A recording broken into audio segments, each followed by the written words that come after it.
Let's go. What a lovely day! Andy, there's a whole world out there. Jump in. Can you dig it? Yeah. You must always pay strict attention. I was just completely enamored by it the entire time. Dude, he did not have to go that hard.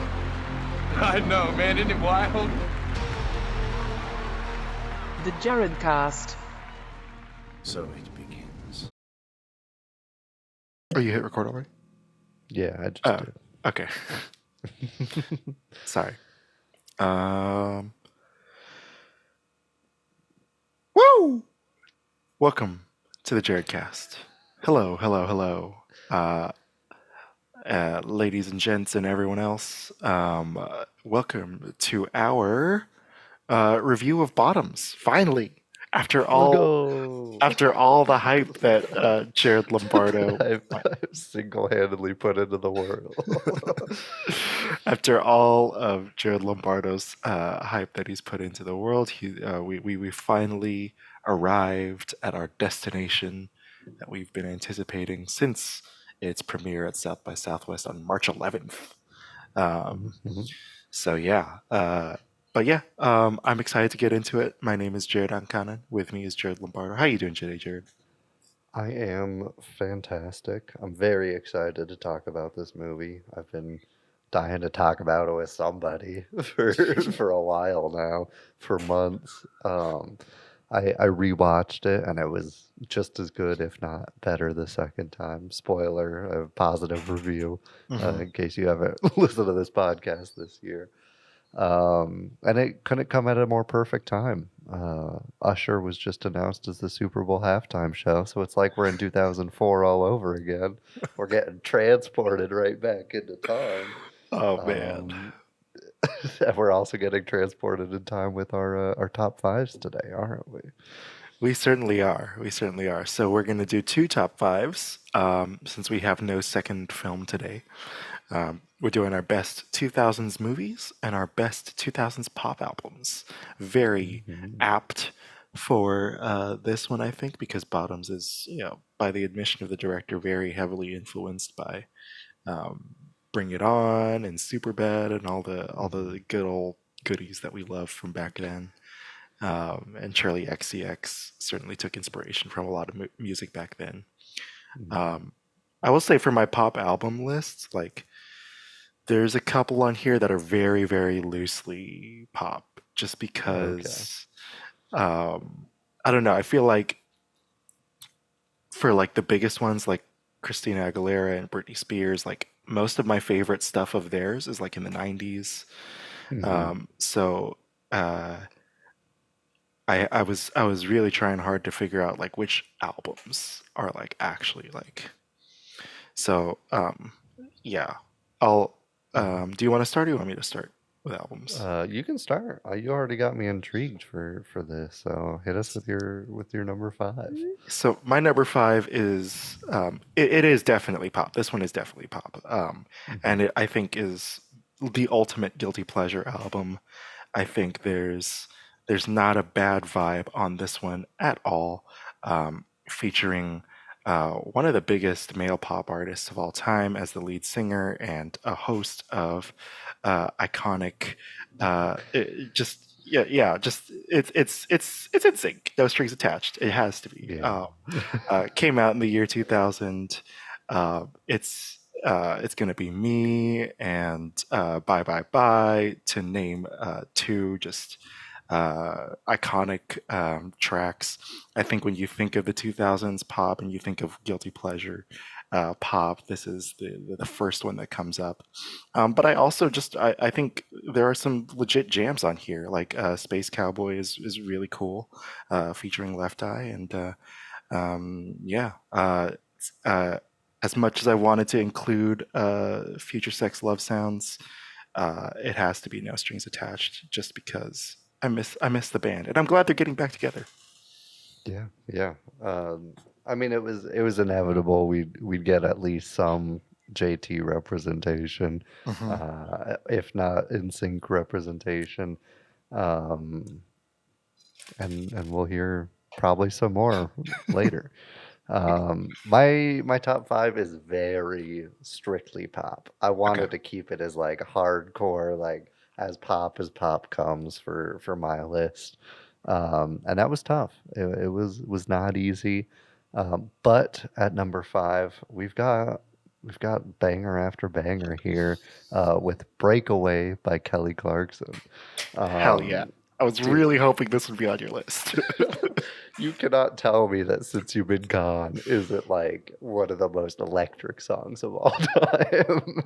Still good. It goes so unbelievably hard. This album holds up to this day. The first three tracks, "Breakaway," "Since You've Been Gone," "Behind These Hazel Eyes," is just banger, banger, banger. And even like the second half of the album's got some great B sides. It's fantastic. She's the GOAT of American Idol for me. Sorry, Carrie. I know. We're getting the hot takes out here early. Yeah, I just think it's fantastic. I love this album. Gonna try to just put the Carrie Underwood slander out of my mind right now, and move on to my number four. Yeah. Don't dig your keys into my pretty little souped up 4-wheel drive. All right, try to refrain yourself. I will try. My number four is a little bit off of like mainstream pop. This is definitely more art pop, little bit of alt rock influence, little bit of hip hop influence, but I think this album became so iconic and so synonymous with the 2000s that I just think of it as pop. And that album is Demon Days by Gorillaz. I think to like, even though it has the raps in it, I think Feel Good Inc. is a pop song to me. And I do think that Damon Albarn doesn't want to pigeonhole his Gorillaz stuff into a single genre, and I think that's why it works as both pop, hip hop, rock album. And yeah, I love Gorillaz, and this is one of their best. Yeah. They were on my list originally, and I was like, I need to make it more poppy, so I got rid of them. Otherwise, they'd be like a number one, number two, easy. Yeah. Demon Days is a near perfect album. Plastic Beach is a near perfect album. Yeah. It was a struggle to pick which one. You can't go wrong either way. So I'm glad it's still coming up here. My number four is Future Sex Love Sounds. It already got a shout out. I just kind of like solo JT over NSYNC. I think that's just where my nostalgia lies, and that's where it comes down to. I didn't listen to as much NSYNC as I did JT. It was pretty much a toss-up between this and Justified. I love Pharrell's production on Justified, and I think he pops up on a couple of tracks here too. But like, I don't know. Sexy Back, like one album has that and the other doesn't, so that's what it comes down to. What goes around comes around is fucking amazing. This album just brings back so many childhood memories, and it just makes me happy every time. I do think it drags a little. I think Justin Timberlake is bold, having like 7-minute songs after 7-minute songs on his albums. But man, he pulls it off. So like, as long as I'm in the mood for it, I don't feel that drag, and I'm all ears. Truly, truly wild. This one is more straightforward pop, still very artsy, but of course, I had to do "The Fame Monster" by Lady Gaga. Lady Gaga. This was kind of, I think, where she really struck me as like, oh shit, she's actually a genius, because she's so outlandish and crazy at the start of her career, and not that that's a bad thing, but like when I was a little kid, I didn't know any better. I was like, ew, that's gross. What is she doing? And then I kind of gave up on the music, and then my friends reintroduced me to her my sophomore year of high school. I gave her music a chance. I watched the fucking paparazzi performance where she had her legs sliced open and blood streaming down it, like iconic shit. iconic shit. Love, Yo. love. Paparazzi and Alejandro are still some of my favorite two of my favorite Lady Gaga songs. Even though she's had some amazing work since this album come out, and she's grown as a vocalist since this album's come out, I still think this is I think it's my favorite Lady Gaga album, and my third favorite pop album of the 2000s. Yeah, I think Gaga you could probably make a case that she owned 2000s pop. Like it was kind of just her, not just her, but like she kind of ruled over that domain. And the Fame Monster is her peak. It's my favorite Lady Gaga album, and it's my number 3 2000s pop album of all time. Finally, some crossover. Let's go, same number.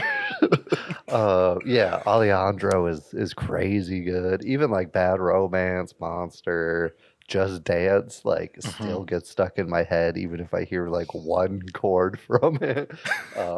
It's a crazy album. Like the deluxe version, I'm looking right now. It's an hour and 28 minutes. And it's bop after bop, start to finish. Like it's nothing but heat. Her vocals are insane. The production is like it's kind of peak 2000s pop in its sound, but it doesn't sound dated or like old or kitschy at all. It still sounds like she was on the cutting edge and still kind of is, even though it came out like 2008, 2009. Yeah. Yeah, it's a crazy album. Definitely go back and listen to it if it's been too long, because it deserves a revisit for sure. 100%. One that I've been revisiting constantly for the past like couple months. I've just been bumping this album, and I forgot that it came out like way back then, and I think it was 2006. And I forgot how, because one song is so ridiculously popular, I forgot how good the rest of the album was. Of course, my number 2 is Saint Elsewhere by Gnarls Barkley. Very loosely pop, but I think Crazy is just absolutely talk about iconic. That's the most iconic. And then of course the track Saint Elsewhere, Gone Daddy Gone. Feng Shui is just one of my favorite CeeLo Green performances. And I think as far as collab albums go, I think this is one of the best albums of all time. I love Saint Elsewhere. Mm-hmm. Yeah, I need to go back and listen to it again. I kind of just wrote it off as like not poppy enough for my list, but also I've been loving CeeLo Green again recently. I've been like going back and listening to like his old Dungeon Family stuff, and like it's been all great. And so I think I need to take that deep dive to Saint Elsewhere. Yeah. But a great pick. My number 2 is going to take some controversy, I think, because of the albums I've put it ahead of, and it also came out January 1st, 2010. But like, that shit was done before that day, so sure. I'm counting it as a 2000s album. And that's Animal by Kesha. Ooh. I love it. Genuinely, I think this is one of the best pop albums of all time. I think she was way ahead of her time. I think we're hearing like a resurgence of stuff that she was doing then now with like hyperpop and like Charlie and 100 Gex and that kind of stuff. I think she can write a hook like no other. There's a 303 feature, so that alone gets a bonus. But like, Your Love Is My Drug, TikTok, blah blah blah, like Dinosaur, even these were all hits, dude. Every Yeah. single song on this album is a damn hit. Like, and it's, I don't know, it feels so ahead of its time looking back on it now. At the time, I hated it. Same. Me, like 2010 me, I was like, this is garbage. This is the reason music sucks these days. Why can't everybody be like Metallica? What is happening? And now I'm just in my car like, TikTok. Like, I don't know what happened, man. I'm less jaded now, and this album's genius. I love it. I think Kesha deserves more praise. I agree with you on every point. Literally, the only reason it wasn't on my thing was because of the release date. But yeah, it's Animal is just so good. It's so good. Yeah. Shout out Kesha. One of the greats. Also, one of the greats is Amy Winehouse. My number one is Back to Black. Jazz pop, but still pop. And yeah, like this album means a lot to me personally. And I think the themes in the writing, the music itself, just the really amazing choices that she makes with her voice. I didn't even know that like pop could sound like that before I listened to this album.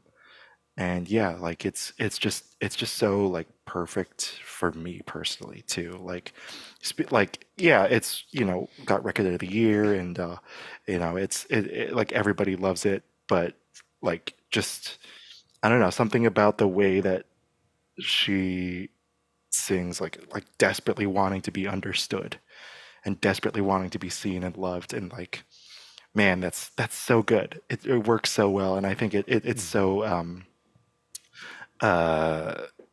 so telling of the way we all felt back then in the 2000s. And I think, yeah, Back to Black by Amy Winehouse was the first one I wrote down, just because that was an easy number one for me. Love that album a lot. Yeah, it was the first one I wrote down too. Shit. But then I switched it because I didn't think it was popping up. But I'm like, I don't know. I'm glad I did, because now we have more albums on here. So, Yes. but yeah, it's an incredible album. It's one of the best of all time. She's one of the best of all time.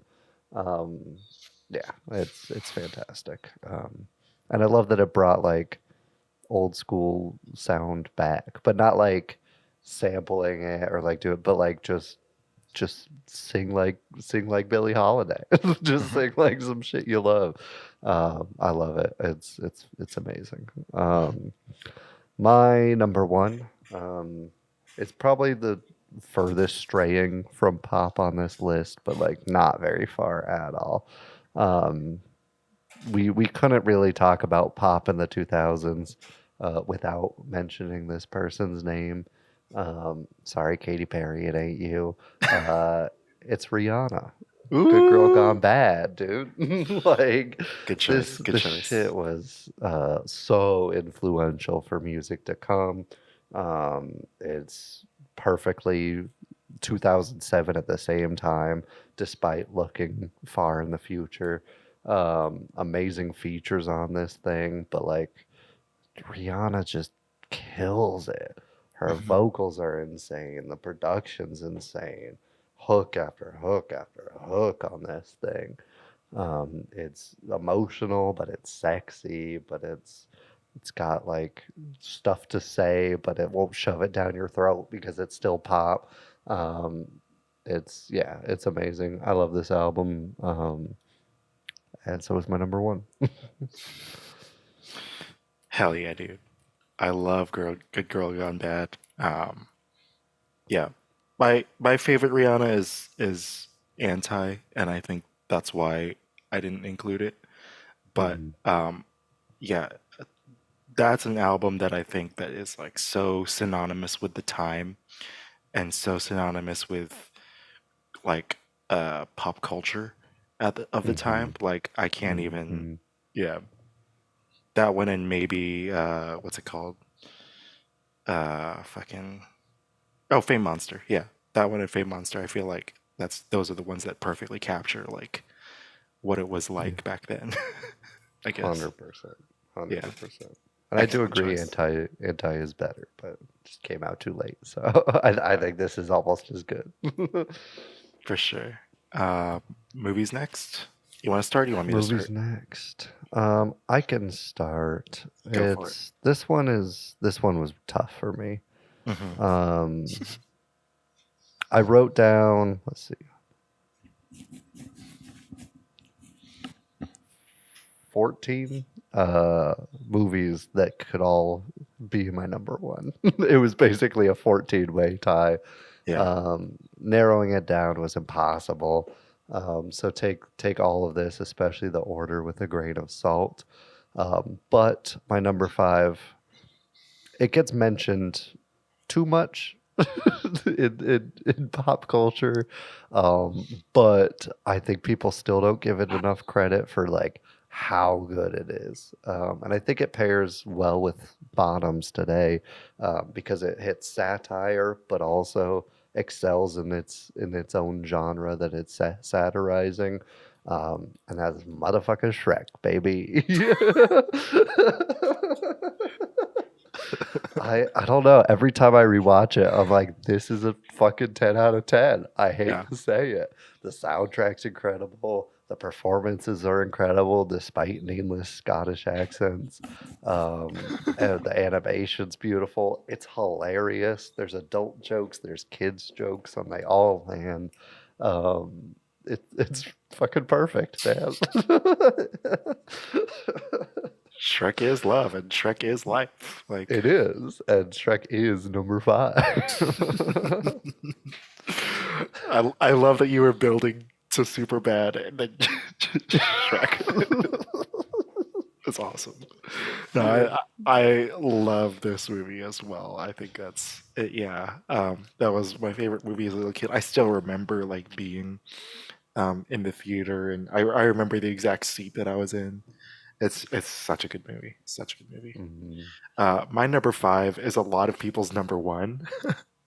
But I think for me, the other 4 are they just strike a better chord with me. Although I do think that this movie is,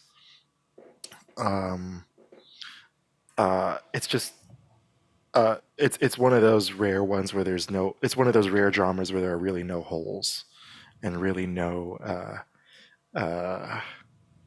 really nothing I can say bad about it. And that is, of course, There Will Be Blood, by Paul Thomas Anderson. Starring Daniel Day-Lewis, and I think Daniel Day-Lewis's best performance. Agreed. Introduced the world to Paul Dano, and yeah, man, we have a whole ass episode about it. That's 3.5 hours long. Definitely go check it out. Some of the most beautiful anamorphic footage of the valley that you've ever seen, and it doesn't look like the valley of today, but when you break down the darkness of the humanity in this movie, it is like the valley today, a lot of it. And people the film bros will be mad at me when they see what I've picked over this movie, but I don't think Jared will be surprised when he hears the rest. I don't think I'm getting surprised by your list at all today. If anything, I'm kind of surprised this cracked your top 5. Not saying that you don't love this film, but like, I don't know. I just expected it to kind of get squeezed out. It didn't get squeezed out of my list because it's my number 4, so we can just keep talking about it. We could have another 3-hour podcast. No, I think it's very close to being PTA's best, if not his best. It's probably his best for me.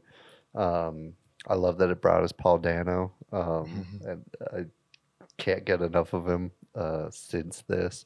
I think it's Daniel Day-Lewis's best. I think it's one of the best edited films of all time. I think it's one of the most beautifully shot films of all time. It's gripping for its entire 2 hour and 30 minutes, 30 something minutes. It's there's not like a dull moment despite it being like kind of a slower paced historical drama, which is usually not my field that I go to. But I love every single minute of this film. It is ridiculously good and deserves all the praise it gets, and it gets a lot of praise. This movie, my number 4, also gets a lot of praise, but I don't think it ever gets enough praise. Because Hot Fuzz is a damn near perfect movie. And it's about as close to a perfect comedy as we'll get. Um, and yeah, I think it's the most rewatchable out of the Cornetto trilogy. Although the other 2 are very rewatchable and are very good. I think also the writing between Simon Pegg and Edgar Wright, there's so many like clever payoffs to literally every single line of dialogue in the first 15 minutes. Like everything gets realized into this beautiful joke. It's like a beautiful joke. And it's also a really funny action movie that pays homage to Bad Boys 2 and Point Break in a small town in England. And it works so well. It works so well. Yeah, 100%. And we'll be hearing about it later, probably. Maybe not. We'll see. Yeah, it's amazing. People say like Chinatown is the perfect script and you should study it. I think Hot Fuzz is the perfect script and people should study it. Everything is there for a purpose, and everything gets a laugh at later. But we're not there because by number 3, Spirited Away. I'm sorry. Sorry. It's cliche. A lot of this list is, but it's cliche for a reason. Like, so beautiful. This was my introduction to like Japanese animation and anime films, and it's set the highest standard that it's yet to be achieved. There's a couple of films that have come close, even a couple Studio Ghibli films that have come very close. But like, I don't know. At the end of the day, it's another perfect movie. nothing is lacking in this film at all. And so it's got to be my number 3.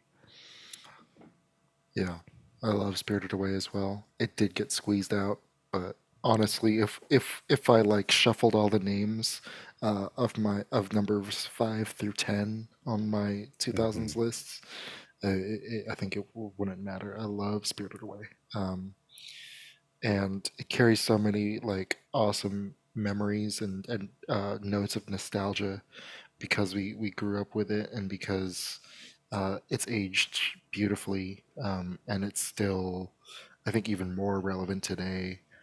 And yeah, love it. My number 3 is also an anime, but it is not Spirited Away. It is Paprika, the final I didn't feature. even realize that was 2000s. Dang. It's the final feature film by Satoshi Kon. It was my first movie watching. It is the first Satoshi Kon movie I watched. I think, talk about perfect editing. This one like taught me what editing meant. And yeah, it's a really beautiful meta cinematic story about like learning to love your dreams and learning to embrace your dreams. But it's also a really scary story about nightmares and about what nightmares can do to your body and to your mind. It balances the horror and the sci-fi and the comedy and the action so perfectly well. Paprika is such a fun and interesting lead, because there's not really much you know about her, but I think that's what makes her work. Like, she's literally the girl of your dreams, and I think like choosing to keep her at a distance makes her that much more iconic in my head. And I love every other character as well. Yeah, Paprika, number 3. Yeah. It's incredible. it's it blew my mind when you introduced me to it, and has been on my mind since. A fantastic pick. It might not crack my top 5 had I remembered it came out in the 2000s, but it would have made the short list that I have here for sure. Yeah, without a doubt. What did make my list, though, was Children of Men. Ooh. I love this movie. I think it's beautiful. I think it's got 2 of the best long takes in cinema history. I think it's my favorite kind of sci-fi where it's like not too distant sci-fi, like future dystopian, where it's like not out of the realm of possibility, but it's like disconnected from our world a little bit. It's horrific. It's so tense. You care deeply for every single person you come across on this path. And there's moments that are like engrossingly beautiful and then like get ripped away from you immediately. And yeah, I absolutely adore this movie. I think it's also a perfect movie. Pretty much all my top 15 that I wrote down are 9.9s or 10s.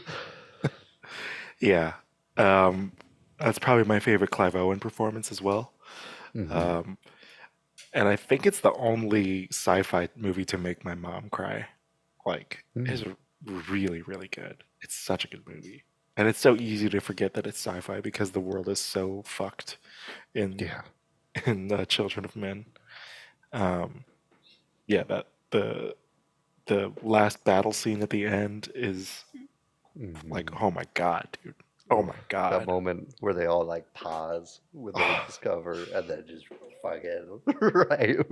So good. I love it. My number 2, talk about goddamn, man. Old Boy. This was on my list even before it was re-released. I had been trying to make a 2000s list just for myself. And that's why you wanted to do this. You just wanted to pull the trigger on finally doing it, huh? Well, we'll see. I still have a lot that I haven't seen from then that I want to watch to hold up to my stuff. But yeah, Old Boy, woo-wee. This is sometimes hard to watch, but still a very, I think, appropriately abrasive movie. This is kind of a movie that you need to shock your system into appreciating the more audacious side of cinema. And this is also a perfect gateway into South Korean cinema. Those guys go hard in the paint, whenever they do comedy, whenever they do romance, whenever they do action or thriller or drama or tragedy, and Old Boy covers it all. It's really freaking good, and they make so many weird choices in the editing that I never would have thought. Yeah. It's so weird, but so good, and yeah, I love Old Boy. Love Old Boy. Yeah. It was going back and forth between like between Shrek for my number 5, and all of these kind of jumped around, but it was like on the list, off the list, on the list, off the list. The only thing that kept it off, and which is weird because I also respect the hell of the actor for this commitment, but was the octopus scene. It just doesn't sit well in the animal rights part of my brain. But it's badass, and the first time I was like, "Fuck yeah!" Yeah, but I don't know. I think I'm just callous because I've seen so many lobsters die on Food Network that it's like I'm just fine. Octopus are just too smart. I've made the conscious decision. They're the only animal that I like don't eat anymore. Is octopus really? and squid. And so it just didn't sit that well with me. But fuck, is it a good movie? Like, it's such a good movie. Yeah. I think it started my love for South Korean cinema. I think it was like this and Maybe even Snowpiercer, even though it's like the most westernized South Korean movie you could do. But it opened the gates, and I think it deserves credit for that. But Old Boy is phenomenal. And if you haven't seen it, what are you doing? Watch it, weirdo. You fucking freak. Anyway, my number one's Hot Fuzz. Kind of spoiled it earlier, didn't I? I think it's the most perfect comedy there is. I think the script is insanely good. Every moment of this is hilarious or engaging or a reference to something. Nothing makes me laugh and smile more than when he bad boys it into the air. It's so good. I also very recently rewatched this after I had made my list. And it's the ultimate feel-good movie. It's the best of the Cornetto trilogy. It's the most rewatchable movie of all time. I'll say it. I think it is. And it's perfect. It's my number one. For the greater good. The greater good. Yarp. I've started saying yarp and narp at work, and it's become a problem. I didn't realize until like 2 years ago that was the Hound from Game of Thrones. I didn't realize that till like 4 days ago when I rewatched it. Crazy. Yeah. Oh, so good, dude. My number one is most common number ones I see are Children of Men, No Country for Old Men, or There Will Be Blood. But I don't know why. I feel like Mulholland Drive is just such a film person movie. I feel like I don't know. I feel like a weirdo, even though it's because like not many people would pick it as their number one of the 2000s. Mm-hmm. But it's so good, and it's probably because it's less accessible than those other three. Didn't make mine because it just confuses me every time I watch it. I'm still yet to make sense of it. Yeah, but the fact that mine has Billy Ray Cyrus playing himself, like that should be that should make it the ultimate 2000s movie. No, I'm just kidding. No, the reason I love it is because I've been a fan of David Lynch for a long time. This was one of the movies that I watched. Like, I didn't start with this one. When I went into his filmography, and I think it made me appreciate him as a filmmaker more. To me, this was the buildup of everything that he was doing from like the 60s to then to the year 2000. And it was a lot of the world's introduction to Naomi Watts, who's one of the my favorite actresses of all time. I think she was perfectly cast. I think as whichever character she is or whichever character she's not. I think Justin Theroux as the director is also perfect. So beautifully douchey, and so beautifully realized and fleshed out.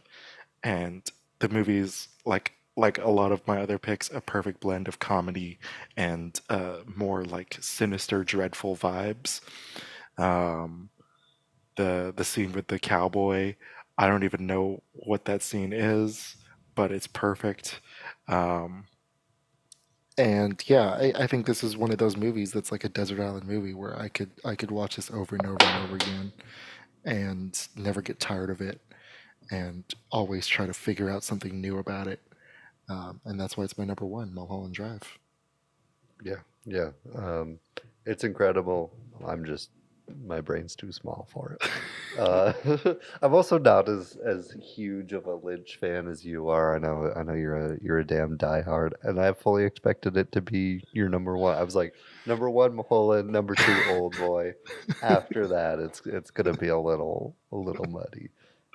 I thought Hot Fuzz might crack those two, to be honest with you, but it was close. Yeah. It was close. It was. Alrighty. Bottoms. Bottom. How many times have you seen this now? Just twice? Just twice, yeah. Okay, I okay. saw a world premiere at South by, and then like last week when it finally expanded here. Was there a Q&A when you watched it? Mm-hmm. Yeah. What was that like? It was cool. A lot of not great questions, to be honest. Like somebody asked why they called it Bottoms, and I was like, it's pretty self-evident. Like, somebody else asked, like, "Oh, what'd you think when you read the script?" And everybody's like, "It was great. I laughed so hard." And like, it wasn't really any hard-hitting details. But I mean, it was super cool to see Rachel Sennett and Ayo Edebiri and Emma Seligman just like banter off each other, and even like expanded. The whole Fight Club was there doing it too, which was cool. A lot of like first time actors, they were all like nervous and super excited. It was a great experience and a great crowd. The crowd was fucking roaring with laughter the whole time on that thing. Very cool, very cool. Yeah. So I know you've been already talking about this movie for a while, but after having seen it twice, after going through the Q&A, like how do you feel about Bottoms generally? It's okay. What if I had just like hated it the second time? No, I love this movie. I think I'll have to rewatch Barbie and see how the rest of the year plays out. But I think it's still a very strong contender for my favorite movie of the year. I think it's just got so much heart. It's so much fun. I'm a sucker for like little jokes that are just like in the background on a poster or like coming through the announcements or something. And this like knocks it out of the park with those. It feels like the super bad-esque loser comedy that I've been like waiting for with this 2000s resurgence between like music and movies. I felt like it was only a matter of time until somebody knocked it out of the park. We kind of got it with Booksmart, but this is like, I don't know. It's kind of another league for me. I think the cast is fucking incredible. The writing is incredible. I think Emma and Rachel absolutely destroyed the script. I think we're in the year of Ayo Edebiri, and she fucking nailed it again. She's the only reason I'll probably see Theater Camp, just to like see how good she was this year.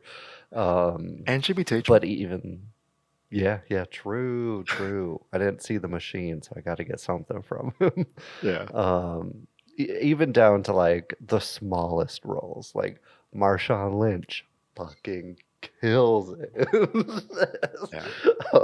I laughed every time he was on screen without fail. But like down to like Tim, the jock who's trying to protect his boy Jeff, like he knocks it out of the park. Jeff kills it. Everybody in the Fight Club kills it. It's just like top to bottom, such a fun, heartfelt, entertaining movie. It's a beautiful satire on 2000 cinema, a beautiful love letter to 2000 cinema, but also like hits that horny loser comedy perfectly, beat for beat. It falls into what it's making fun of, and nails it. It's just great. The soundtrack's great. The cinematography's fine, but they play a lot with like wide shots, and then they pack the wide shot with like jokes, gags, something funny. Like it's you're looking around the screen and like giggling to yourself the whole time. But yeah, it's amazing. I love this movie. I know you do. Surprise.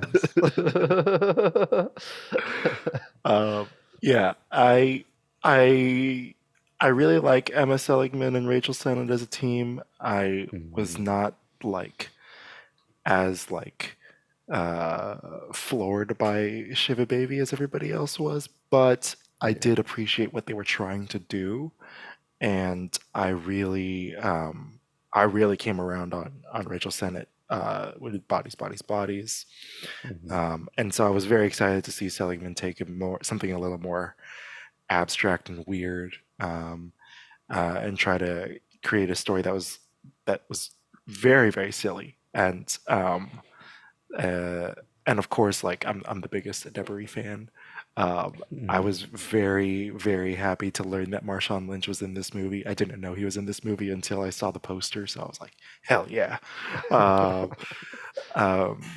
I had seen Ruby Cruz in Mayor of Easttown, which is a very good HBO show.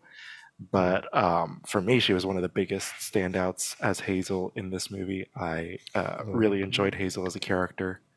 And yeah, I agree. It's really fucking funny, really fucking silly.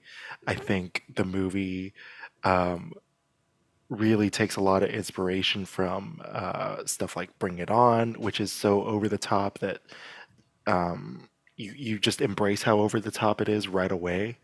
I think it kind of has this because some of the jokes are so absurd. It has this really fun, like oddball kind of vibe to it, which I really liked. And I think part of why it works is because everybody just really doesn't know that they're like every character is like so seriously played and so seriously directed, like Tim, played by Miles Fowler, who like I think is crying real tears in some of these scenes.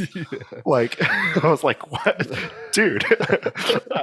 Like even when the few times I don't laugh at his jokes, like I'm still like, okay, let's go. Havana Rose Liu, who I've never seen before in a film. I totally believe that she's Isabel. And same with Kaya Gerber as Brittany. The object of our protagonists' affection, the objects of their affection. I do wish the fighting was better. And I know I'm a snob when it comes to action scenes and stunts and choreography, but I think for a movie that really wants to lean hard into the absurdity, I think they should have gone more cartoonish with it. I really wish the stunts were filmed better so that we could see more of the hit. I think they get there a little bit, like with the sword and with the bomb. I think, like, wow, that was great. Good for you. But I wanted to see more blood. I wanted to see more bruises. I wanted to see broken bones. I wanted to see a bone sticking out of someone's arm. I wanted to see a lot more, especially if that's the main marketing thing, is like lesbians starting a fight club. Like I really that's mainly my thing. I also think that there were times where I felt like the political messaging and the silliness and the time period didn't line up super well. Because they're using some lingo that we didn't even start using until the Me Too movement.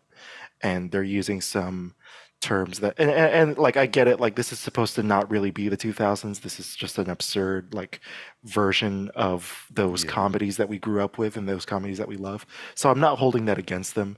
But for me, like, I just, it kind of, it makes me want to watch it again, if anything, because I felt like I was I had two different feet in two different pools at two different temperatures, and so I don't think it's a bad thing. I don't think it makes the movie bad or makes the movie worse. I still really enjoy this movie and really want to watch it again, and I'll probably buy it on Blu-ray, just because it's so crazy and weird and fun. So yeah, no major issues, but I do have those things to pick with it. Love Marshawn Lynch in the movie, and I love Rachel Sennett as well. I think PJ is such an unredeemable asshole that like only she could make me like root for her a little bit in the end. So yeah, I had a great time. I'm glad it lived up to the hype that you built up Me too. for so I long. was getting worried. I was getting worried I overdid it. No, you're good. Um, You're good. for You're sure. good. Yeah, you touched on what I think is the biggest flaw of the movie, and that is the fights and Yeah. the violence. They cut away from like every punch, every kick. It's like just see no part of it, and it doesn't have like the bite that it needs to for sure. I think I giggle enough that I look past it and it doesn't detract too much.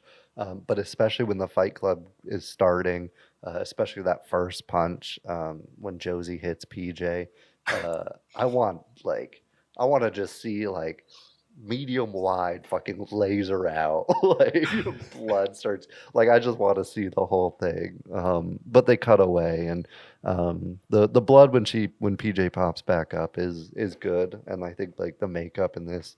Um, Makes some of the hits believable, and some of the action later on, like the big brawl with the other football team. You mentioned the sword. I think it does make up for it, but in the Fight Club itself, none of the hits really carry weight for me. Hmm. Yeah.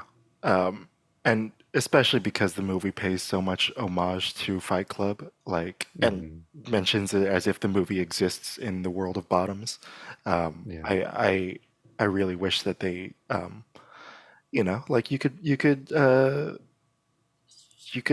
actually like do a really fun reference to Bob from Fight Club, or do a fun reference to Jared Leto in Fight Club, or do something Yeah. interesting with the violence that makes it more Looney Toony. It doesn't have to be like gross, but you know, lean into the absurdity of it, I think, and don't just make it Yeah. because I like that they start out like awkward. I don't really know how to Yeah. throw a Yeah. punch, which is good, but I want more. Yeah. But yeah, I did. Sorry, I lost You're it. good. I scroll away from my notes for 1 second. Um, you mentioned Miles Fowler and Marshawn Lynch as standouts for you in the supporting cast. Mhm. How do you, I guess, interpret the way males are represented in this movie, and how does it help you? How does it help your enjoyment of the movie? It's very interesting because watching this before I saw Barbie and after I saw Barbie, because I feel like there's a lot of links between Jeff and Ken and like the Sure. portrayal of like masculinity and like this idolized man. Um, but I think you do also learn more from Mr. G and Tim. Um, I I like the backstory of Marshawn Lynch joining this movie. He agreed to it because he had a real negative reaction when his sister came out as a lesbian. He since like turned it around. He like gave her away at the wedding and all that. But this was like him like kind of righting that wrong, and I think you see it in that character. I don't think he starts off as like a bigot, but I don't think he is an ally either. And then like by the end, he kind of comes around. He's like, yeah, women should learn to like defend themselves and all this other like gays do matter. And so I think his transformation says a lot. But I don't think this movie is trying to say too much about men and masculinity. I just don't think it's like really about that. And so I'm just curious to hear if you picked up on more on it, because I don't know, they kind of all come off as like just cartoony representations of like men in media more than men in 2023, you know? For sure. Yeah, and I don't think there's anything wrong with being cartoony, especially with Jeff and Tim and the rest of the football team and whoever the hell was in the cage. Yeah, dude, that motherfucker was scary. The principal as well. I felt like they were going for a more cartoonish thing. But I feel like with Mr. G, they were actually trying to kind of address the way that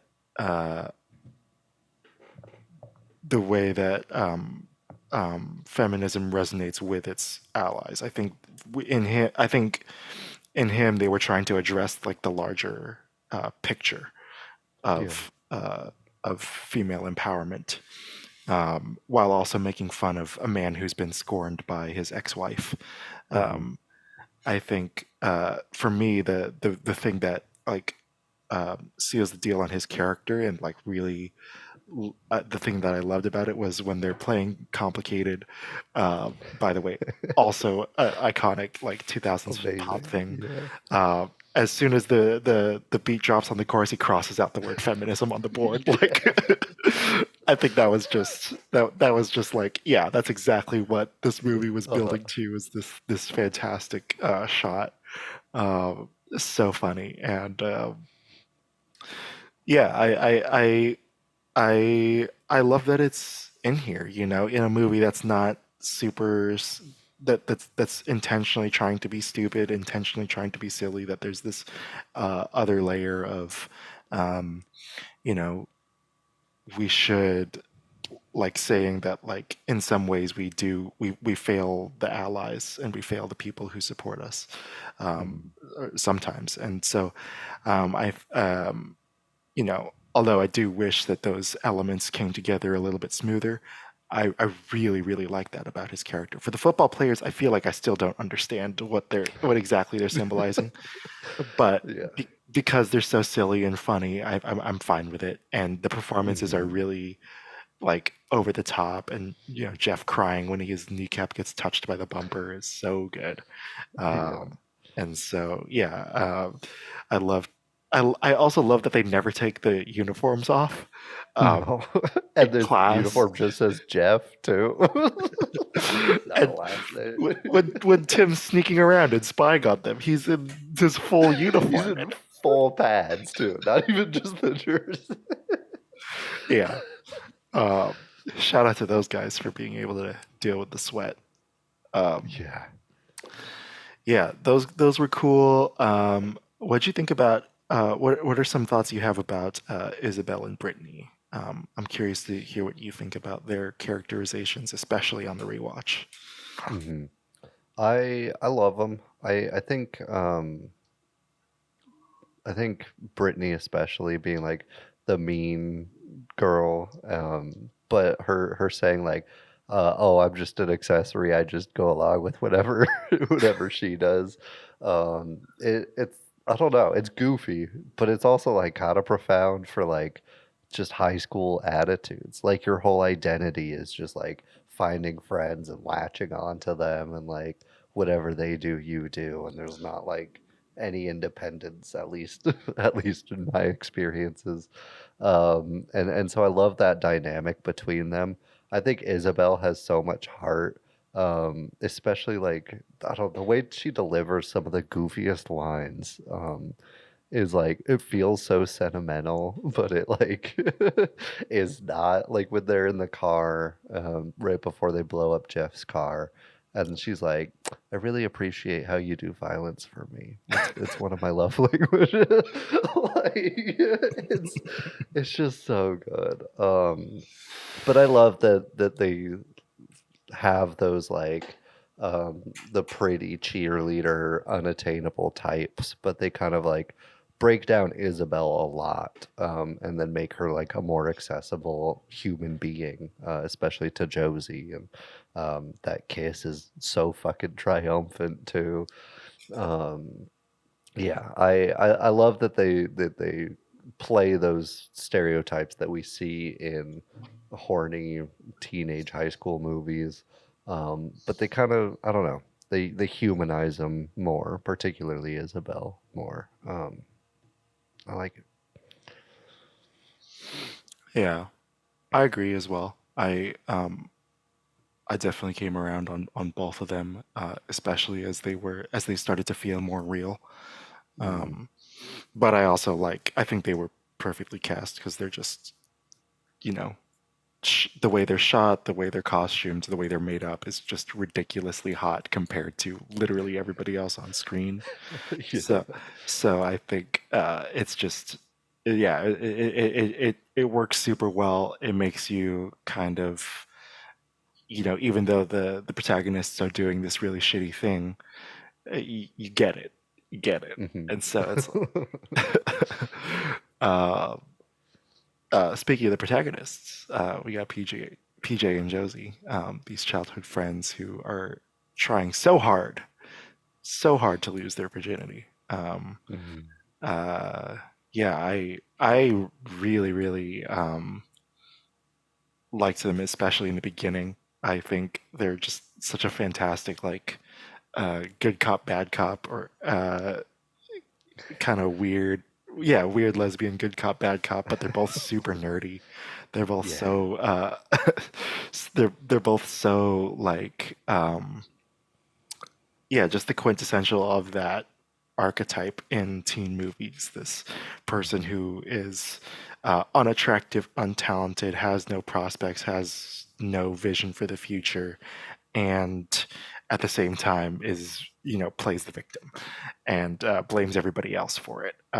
And I like that they both go through things to make them, or I like that Josie goes through a lot to kind of make her, realize herself and become more self-aware, and also, try to do a good thing in the end.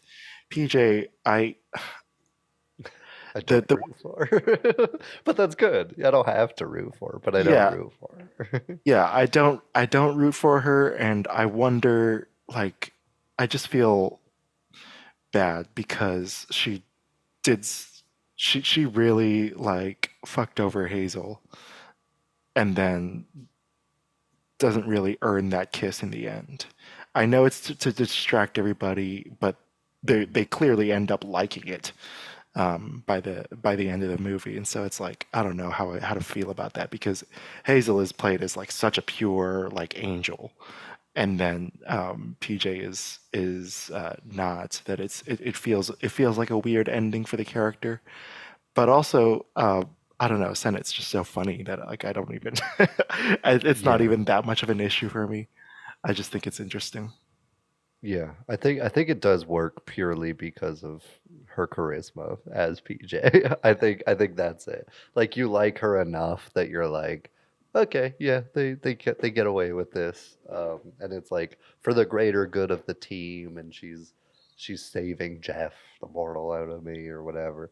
And so it's, I don't know. I buy into it a little bit, but I do agree it's kind of a weak point. I think she does some very fucked up shit throughout the movie, especially to Hazel, but not just to Hazel. Like, her intentions are evil the entire time, and there's really no repercussions besides light public shaming, which puts them back to where they already were in the social standing of the school. Um, and so I do think she gets off easy, um, but I still also like that moment. It also kind of works for me, especially when it's toward the end and the teacher announcing the game is like, enough with the lesbian parade, where's the football? And it just goes back to hyper masculine rage. Is a funny ending there. um but I do agree. I think it's not as earned as it could be. But as far as the leads go, I think they're perfect. I think it's perfect casting. I think their banter, it feels improvised. I don't know how much of it is, but a lot of it feels like just the actors getting into character and bantering with each other. Um, and you need that. You need that to buy into that they're childhood friends, that they know everything about each other and have grown up together, and all that. It works. I think it's perfect casting. I love that in this world they don't accept them not because they're gay, but because they're gay and untalented. I think it's hilarious, and I think it's a perfect update to like queer cinema in 2023. They're like, yeah, we've accepted like homosexuality, but if you're ugly, if you're untalented, then get out. And I think it's so hilarious, and I think it just adds to the absurdity of the film, time and time again throughout. Um, you did mention Hazel was a big standout for you, as a character and as a performance from Ruby Cruz. What what stands out? I think the sincerity of it. I think it's something that I definitely wasn't expecting out of this movie because I think Hazel is like the the symbol of how this weird fight club thing could actually work and could actually like help and is therapeutic. I know that because I know 2000s movies, I know that she's going to get burned in the third act or at the end of the second act.